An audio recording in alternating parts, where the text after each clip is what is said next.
एक गोळीबारीच्या घटनेने संपूर्ण परिसर हादरलेला आहे। मी सध्या मुंबईच्या चेंबूर परिसरामध्ये आहे।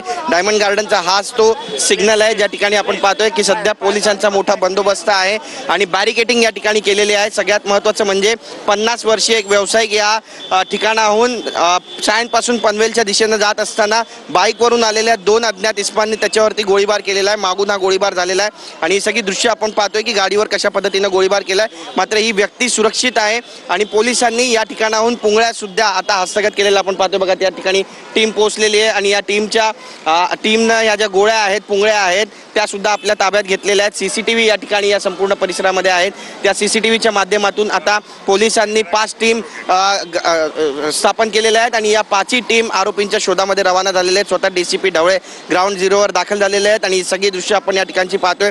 या घटनेनंतर परिसरामध्ये एकच खळबळ उडालेली आहे।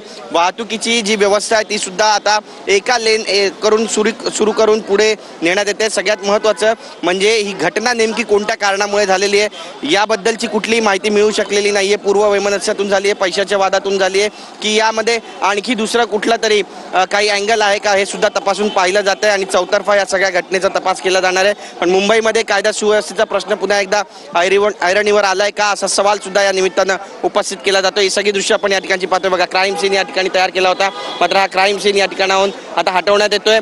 फॉरेन्सिकची टीम या ठिकाणी बोलवण्यात आली। पोलिसांनी ज्या गोळ्या आहेत ज्या पुंगळ्या आहेत त्या सुद्धा फॉरेन्सिकच्या टीमच्या हवाले केलेल्या आहे। या पेटीमध्ये आपण पाहतोय की पोलिसांनी या ज्या 2 गोळ्या झाडण्यात आल्या होत्या त्याच्या ज्या खाली खोके आहेत ते सुद्धा आता आपल्या हातामध्ये घेतलेले आहेत आणि सगळ्यात महत्त्वाचं म्हणजे या संपूर्ण घटनेनंतर परिसरामध्ये दहशतीचं वातावरण आहे। पोलिसांचा मोठा बंदोबस्त बघा या डायमंड गार्डनच्या सिग्नलवरती पूर्णपणे आपल्याला स्पष्टपणे दिसतोय की कशा पद्धतीनं या ठिकाणाहून आता पोलीस जे आहेत त्यांनी मोर्चा सांभाळलेला आहे। फॉरेन्सिकची टीम या ठिकाणी बोलवली आहे। असिस्टंट केमिकल एक्सपर्ट जे आहेत ते सुद्धा या ठिकाणी पोहोचलेले आहेत आणि फॉरेन्सिक एक्सपर्ट या ठिकाणी येऊन त्यांनी संपूर्ण घटनेची दखल घेतली आणि त्यानंतर जे पुरावे आहेत ते सुद्धा गोळा केलेले आहेत आणि पुंगळ्या ज्या आहेत ते सुद्धा गोळा केलेल्या आहेत। बॅरिकेडिंग काही वेळासाठी या ठिकाणी करण्यात आली होती मात्र आता वाहतुकीला कुठेही अडथळा येऊ नये याची देखील काळजी मुंबई पोलिसांकडून घेतली जाते आणि जे बॅरिकेड्स आहेत ते आता या ठिकाणाहून हटवले जात आहेत। जी गाडी आहे ती सुद्धा पोलिसांनी आपल्या ताब्यामध्ये घेतलेली आहे आणि नजीकच्या पोलीस स्टेशनमध्ये तिला नेण्यात आलेला आहे। सगळ्यात आपण जर पाहिलं तर हा संपूर्ण गजबजलेला हा परिसर असतो आणि या गजबजलेल्या परिसरामध्ये ही सगळी जी दृश्य आहे ती सुद्धा आपल्याला पाहायला मिळतात आणि त्यामुळे एकंदरीतच जर पाहिलं तर या संपूर्ण प्रकरणामध्ये नेमके आरोपी कोण आहे, सुपारी घेतली होती का आणि जर सुपारी घेतली असेल तर मग हे आरोपी नेमके कोण आहेत हे सुद्धा पाहणं आता तितकंच महत्त्वाचं ठरणार आहे। पोलीस आरोपींच्या शोधामध्ये आहे, हे आरोपी सापडणार आहेत का पाहणं महत्त्वाचं ठरेल। कॅमेरा पर्सन अमित शिगवणचा, गिरीश गायकवाड, TV9 मराठी, मुंबई।